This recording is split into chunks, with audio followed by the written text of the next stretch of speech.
और मात्र 9 साल की उम्र में उनकी शादी हेलो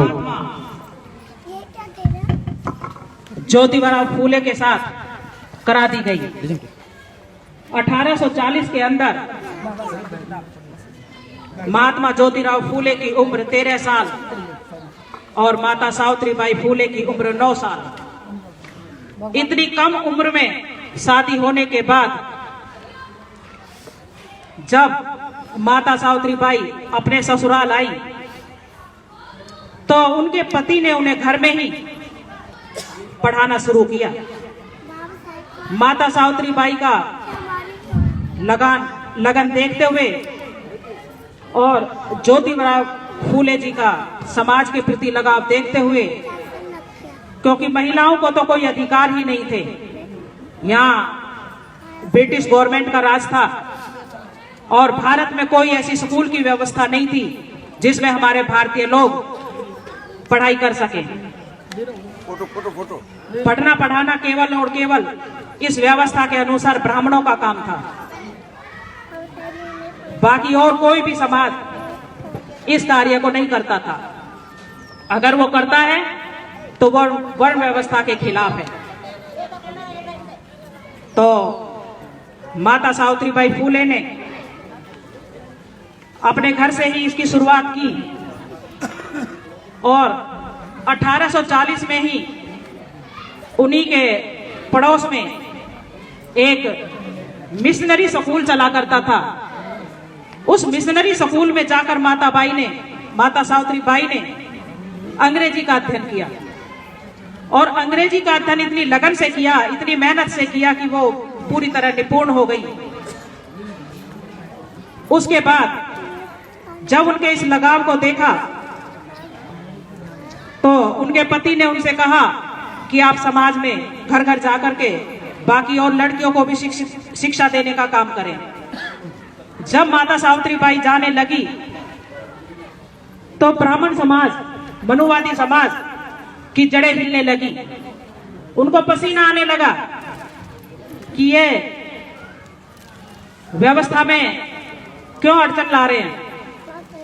तो उन्होंने माता सावित्रीबाई फूले के जो ससुर थे गोविंद राम जी, उनसे कहा कि आप अपने पुत्र और पुत्रवधू को समझाएं, ये समाज के विरुद्ध जाकर के कार्य कर रहे हैं जो कि ठीक नहीं है।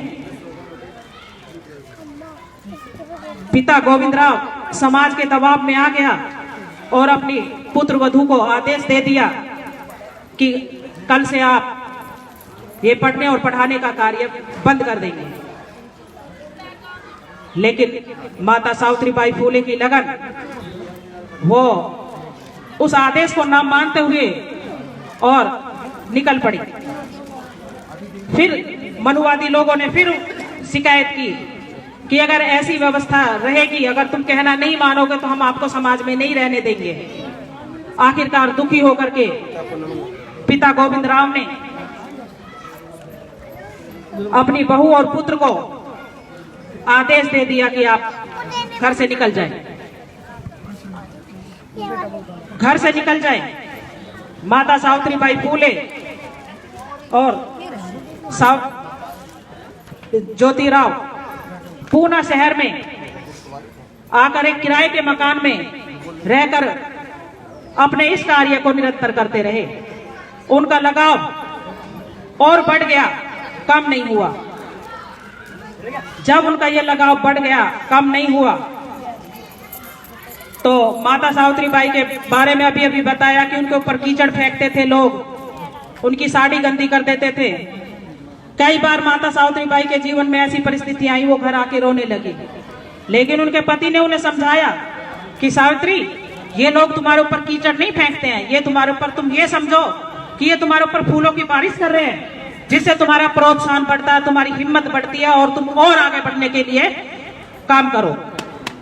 वो अपना इसी तरह काम को बढ़ाते हुए मात्र 17 साल की उम्र में माता सावित्रीबाई और 21 साल की उम्र में ज्योतिबा फूले, जो कि आज आप समझ सकते हो कि 21 साल की उम्र और 17 साल की उम्र में उन्होंने पहला विद्यालय खोला। किसी भारतीय ने पहला विद्यालय खोला पूना शहर के अंदर।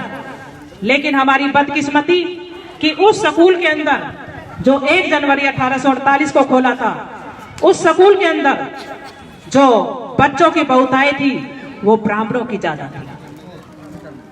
उसमें मनुवादी बच्चों की बहुतायत ज्यादा थी। लेकिन बहुत जल्दी ज्योतिबा फूले ने 15 मई 1848 को उन्होंने दूसरा स्कूल खोला और वो अछूत बस्ती के अंदर खोला, जिसमें हमारी बालिकाएं और हमारे बच्चे पढ़ने का काम करने लगे। और माता सावित्रीबाई फूले वहां पर शिक्षा देने का काम करती थी। इसी तरह इसी क्रम में माता सावित्रीबाई फूले और ज्योतिबा फूले ने बहुत अल्पकाल में ही पूना और उसके आसपास 18 स्कूल खोले। 18 स्कूल खोले और एक समाज को एक क्रांति दी और इस भारत देश में एक नया इतिहास रचा कि हम लोगों को पढ़ने के लिए एक रास्ता जो ब्रिटिश गवर्नमेंट के तहत हमें दिलाया। लेकिन उसके बावजूद उनके समाज के जो कार्य थे, समाज को जो आगे बढ़ाने की इच्छा थी, वो रुकी नहीं, वो कम नहीं हुई। क्योंकि समाज के अंदर 9 साल की माता सावित्रीबाई फूले की शादी हुई थी और बहुत कम उम्र में ही पहले शादी किया करते थे। तो कम उम्र में शादी करने से हमारी माता बहनें विधवा हो जाती थी। तो विधवा होने के बाद में उन्हें पुनर्विवाह की इजाजत नहीं थी। जब पुनर्विवाह की इजाजत नहीं थी तो समाज में आज भी हम देखते हैं कि हमारे समाज में हम देखते हैं, अपने आए दिन अखबार पढ़ते हैं, यहाँ फला बच्ची के साथ रेप हो गया, यहाँ वो ये हो गया। ये तो वो किस्से होते हैं जो उजागर हो जाते हैं और कितने किस्से ऐसे होते हैं जो आज तक उजागर ही नहीं होते हैं। तो उस वक्त की व्यवस्था में भी जो हमारी विधवा माता बहनें होती थी, उनके साथ समाज में इस रूढ़िवादी और गंदी सोच के कारण उनके साथ गलत कार्य होते थे। और वो विधवा माता बहनें इस समाज के डर से कि कोई क्या कहेगा, उस बच्चे को या तो गिराने का काम करती थी। अगर वो नहीं हो पाता था तो वो जब बच्चा जन्म लेता था तो उसे जन्म के टाइम पे ही गला घोट करके उसकी हत्या कर देती थी। तो माता सावित्रीबाई फूले और पिता ज्योतिबा फूले ने जब इस व्यवस्था को देखा तो उन्होंने इस पर प्रतिबंध लगाने के लिए एक आश्रम खोला, जहां पर हमारी विधवा किसी भी समाज की हो उनको रखने का काम किया। अगर ऐसी परिस्थिति में कोई होती थी तो वो माता सावित्रीबाई फूले उसका संचालन खुद किया करती थी। वो कभी भी अपनी जिम्मेदारियों से जी नहीं चुराती थी और हमेशा बढ़ चढ़ करके समाज के कार्य किया करती थी। तो 1863 ईस्वी में माता सावित्रीबाई फूले ने जब इस आश्रम की स्थापना की तो वहीं पर एक ब्राह्मणी महिला काशीबाई जिसका नाम था, उन्होंने एक बच्चे को जन्म दिया और वो भी उस ब्राह्मण जो महिला थी, विधवा थी, उसका परिवार उसकी हत्या कर रहा था। लेकिन ज्योतिबा फूले ने और माता सावित्रीबाई फूले ने उन्हें उस आश्रम में रखा और एक बेटे को जन्म दिया, जिस बेटे की नाल माता सावित्रीबाई फूले ने काटी थी।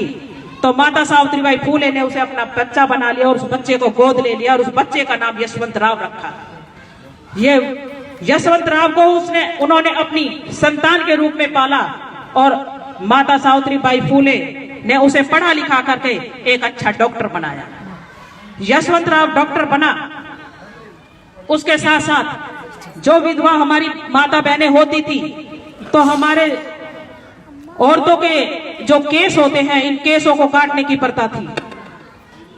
और जब औरत के केस काट करके उसे बनारस में छोड़ आते थे, परिवार से किसी का कोई नाता नहीं, वो औरत बनारस में पंडे पुजारी जो भी हैं उनके हवस की शिकार होती थी। लेकिन जब ज्योतिराव फूले के दिल में आग लगी तो उन्होंने इस प्रथा के खिलाफ भी आवाज उठाई और उन्होंने पूना शहर के अंदर एक बाल काटने के प्रति एक आंदोलन चलाया, जिसमें उन्होंने सभी पूना शहर और उसके आसपास के गांवों के नाइयों को आमंत्रित किया और वहां पर उनको समझाया कि ये है तो हमारी ही बेटियां, हमारी ही बहनें, और हम जो ये अत्याचार इनके साथ करते हैं, इनके केसों को काट देते हैं, तो इससे इनकी पहचान हो जाती है कि इनका कोई रखवाला नहीं है, और इनका कोई रखवाला नहीं है तो इनके साथ कोई भी अन्याय करने के लिए उतारू हो जाता है। तो जब ये व्यवस्था नाइयों को समझाई, नाई समाज को समझाई, तो सभी नाइयों ने इतिहास में पहली बार इस मनुवादी व्यवस्था के खिलाफ जाकर के कसम खाई कि आज से हम अपनी माता बहनों के बाल काटना बंद करेंगे। तो ये माता सावित्रीबाई फूले का हमारी बहनों के लिए, हमारी माताओं के लिए ऐसे क्रांतिकारी कदम हमारी माता सावित्रीबाई फूले ने उठाए। इसी कड़ी में महात्मा ज्योतिराव फूले ने सत्यशोधक समाज की स्थापना की। सत्यशोधक समाज में उन्होंने समाज के लिए बहुत बड़े बड़े कार्य किए और आगे चलकर पूना शहर के अंदर प्लेग का रोग फैला, क्योंकि महात्मा ज्योतिराव फूले 1890 में उनका देहांत हो गया था। 28 नवंबर 1890 को महात्मा ज्योतिराव फूले इस दुनिया को छोड़कर चले गए थे। उसके बाद इस जिम्मेदारी को, अपनी भी जिम्मेदारी और साथ साथ सत्यशोधक समाज की जिम्मेदारी माता सावित्रीबाई फूले ने अपने कंधों पे ली और बखूबी निभाते हुए जब पूना शहर के अंदर प्लेग का रोग फैला तो जो बेटा यशवंत राव उनका डॉक्टर था और माता सावित्रीबाई फूले लोगों की मदद के लिए घर घर जाकर के उन्हें दवा देती थी, और जो मरीज इतना ज्यादा बीमार होता कि दवा से ठीक नहीं होगा, उसे हॉस्पिटल में एडमिट करने की जरूरत है, तो यशवंत राव का जो अस्पताल था उसके अंदर वो व्यवस्था, ये देखो उन दिनों कोई मोटर गाड़ी नहीं थी, आज तो हम फट से उठ के हर जगह चले जाते हैं। यशवंत राव माता सावित्रीबाई फूले अपने कंधों पे उठा करके उस मरीज को अपने अस्पताल तक लाते थे ताकि वो समाज की सेवा कर सके। इसी कड़ी में माता सावित्रीबाई फूले, क्योंकि प्लेग का रोग जो है अछूत का रोग होता है और उन्हें भी ये रोग लग गया, और 10 मार्च 1897 को माता सावित्रीबाई फूले हम सबको छोड़ करके चली गई। लेकिन इतिहास में एक ऐसा काम करके गई कि उन्हें भुलाया नहीं जा सकता। और माली समाज में माता सावित्रीबाई फूले पैदा हुई थी, लेकिन हमारे समाज ने कभी भी उनके साथ न्याय नहीं किया, कभी भी उन्हें सम्मान देने की बात नहीं की, कभी भी उनका, आज तक कभी भी उनके लिए ये हमारी भारत सरकार शिक्षा दिवस के रूप में 5 नवंबर के दिन को मनाती है, जो कि मैं समझती हूं कि बहुत गलत है। शिक्षा दिवस के रूप में अगर हमें कोई दिन मनाना चाहिए तो वो 3 जनवरी को मनाना चाहिए।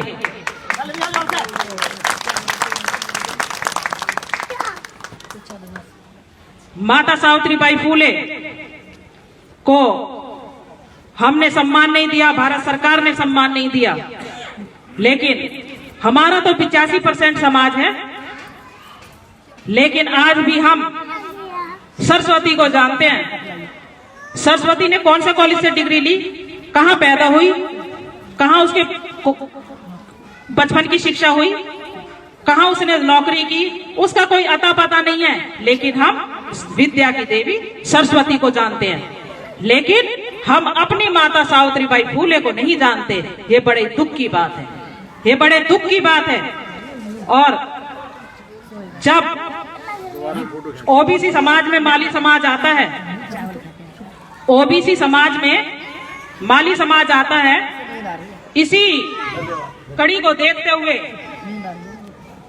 हमारे साहू जी महाराज ने उनके अधूरे कार्य को आगे बढ़ाने का काम किया, क्योंकि साहू जी महाराज भी कुर्मी जाति से थे और वो भी ओबीसी समाज में आते थे। लेकिन वो आरक्षण के जनक कहे जाते हैं और आरक्षण की 50% व्यवस्था उन्होंने की थी साहू जी महाराज ने, क्योंकि वो भी मानवतावादी महापुरुष थे। उसी के साथ साथ जब उन्होंने देखा कि यहाँ पर इस कार्य को आगे कौन लेके जाएगा, तो हमारे बीच में बाबा साहब डॉक्टर अंबेडकर ने इस कार्य को बखूबी निभाया। जो महिलाओं की दुर्गति थी, उन्होंने देखा कि जिस समय पर कोई व्यवस्था नहीं थी, उस समय पर माता सावित्रीबाई फूले और पिता ज्योतिराव फूले ने महिलाओं के लिए कार्य किया। उसी कड़ी को आगे बढ़ाते हुए बाबा साहब डॉक्टर अंबेडकर ने अभी बताया था हिंदू कोड बिल के बारे में। बाबा साहब डॉक्टर अंबेडकर ने हिंदू कोड बिल बना दिया महिलाओं के लिए। हिंदू कोड बिल में महिलाओं को तमाम अधिकार दे दिए। एक महिला को इतना ताकतवर बना दिया कि आज तक महिलाओं को यही नहीं पता है कि हमारा अधिकार क्या है। वो आज भी चूल्हे चाकी में लगी हुई हैं। वो आज भी अधीनता स्वीकार किए हुए हैं। अरे अन्याय मत सहो और अपने बच्चों को शिक्षित करो, क्योंकि माता सावित्रीबाई फूले ने एक ही कारण खोजा था कि हमारा समाज किस तरीके से आगे जा सकता है, और केवल वो शिक्षा के माध्यम से आगे जा सकता है। और वही शिक्षा बाबा साहब ने अपने हाथों में ली, और शिक्षा के माध्यम से बाबा साहब ने आज हर जगह अपने नाम को इतना ऊपर ले गए कि आज बाबा साहब के बराबर कोई पढ़ा लिखा नहीं है। और हिंदू कोड बिल में जब इन मनुवादियों ने देखा कि एक अछूत मंत्री हमारे धर्म को नष्ट और भ्रष्ट कर रहा है, हमारे धर्म के खिलाफ कार्य कर रहा है, ये महिलाओं को हमारे सर पे बैठाने का काम कर रहा है, तो उन्होंने उस हिंदू कोड बिल को पारित नहीं किया, जिसके तहत बाबा साहब ने मंत्री पद से इस्तीफा दे दिया। और मंत्री पद से इस्तीफा देने के बाद बाबा साहब ने कहा कि कोई बात नहीं, मैंने मंत्री पद से इस्तीफा दिया है, लेकिन मैंने संविधान में ताकत इतनी दे दी है महिलाओं को कि महिलाएं आज किसी भी क्षेत्र में पीछे नहीं रहेंगी। आज हम जितनी भी महिलाएं हैं, हमें पढ़ने लिखने,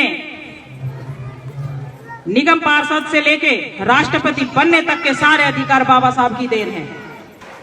ये बड़े दुख की बात है कि आज भी हम सरस्वती को पूजे, आज भी दुर्गा को पूजे। उन्होंने किया क्या है हमारे लिए? अरे पहले जानो तो सही, आपके लिए किया किसने है? ये मैं दलित समाज की महिलाओं की बात नहीं कर रही, मैं सर्व समाज की महिलाओं की बात कर रही हूँ। भारत में जो भी महिला जन्म लिया है, चाहे वो किसी भी समाज की हो, अगर उसको एकमात्र अधिकार दिया है तो बाबा साहब डॉक्टर अंबेडकर ने दिया है और किसी ने नहीं दिया है। अगर हमारा उद्धारक कोई है, महिला समाज का उद्धारक कोई है, महिला जाति का कोई उद्धारक है, तो कोई राम रहीम कोई और पैगंबर नहीं है। हमारा सबसे बड़ा पैगंबर है बाबा साहब डॉक्टर अंबेडकर। और हम जितना बाबा साहब डॉक्टर अंबेडकर को पढ़ेंगे, जानेंगे और उनके बातों को घर घर पहुंचाएंगे, उतना ही हम ताकतवर हो जाएंगे। और हमें 5 नवंबर को शिक्षा दिवस नहीं मान करके 3 जनवरी को शिक्षा दिवस के रूप में मनाने के लिए सरकार पर दबाव बनाना चाहिए, क्योंकि हमारी माता के साथ इस सरकार ने भी न्याय नहीं किया। अब हम जागे हैं तो हमें ये ऐसे छोटे छोटे कार्यक्रम माता सावित्रीबाई फूले का, माता रमाबाई का बिल्कुल करना चाहिए। और मेरी यहाँ जितनी भी मातृशक्ति बैठी हुई है, बहन बैठी हुई हैं, मेरा सबसे अनुरोध है कि ये अभी जो आप सुन के जा रहे हो, इसको केवल एक मनोरंजन के रूप में ना लें, इस पर चलने का काम करें, तभी हमारा यहाँ बोलने का फायदा है और तभी आपका सुनने का फायदा है। क्योंकि अगर मनुवादिता तो आपके जड़ से शुरू हो चुकी है, जो आपके दिमागों से निकलती नहीं है। तुम सुबह उठते हो, राम राम करते हो, क्यों करते हो? जय भीम बोलो। माता सावित्रीबाई फूले 9 वर्ष की 17 साल की उम्र में उन्होंने 18 स्कूल खोल दिए थे। अरे हम तो कोई 18 साल के बच्चे से तो नहीं कह रहे कि आप इतने बड़े काम करो। हमें तो केवल अपने आप को जगाना है और अपने परिवार को जगाना। एक शिक्षित महिला, एक जागरूक महिला अपने साथ साथ अपने परिवार का उद्धार करती है। और जब तक महिला जागरूक नहीं होगी, तब तक हमारा समाज उद्धार नहीं पाएगा। हम कितनी भी मेहनत कर ले, आदमी कितना भी मंच सजा ले, कितना भी वो कर ले, लेकिन जब तक महिला पूरी तरह से हमारे सिस्टम में नहीं आएगी, क्योंकि बाबा साहब ने केवल 3 मंत्र दिए हैं, शिक्षित बनो, संगठित रहो, संघर्ष करो। तो हमें बाबा साहब को और अपने सभी महापुरुषों को पढ़ना चाहिए, उनको मानना चाहिए, उनके बताए हुए रास्ते पर चलते हुए अपने जीवन को बिताना चाहिए। इन्हीं शब्दों के साथ मैं अपनी वाणी को विराम देती हूँ। जय भीम, जय भारत, नमो बुद्धाय।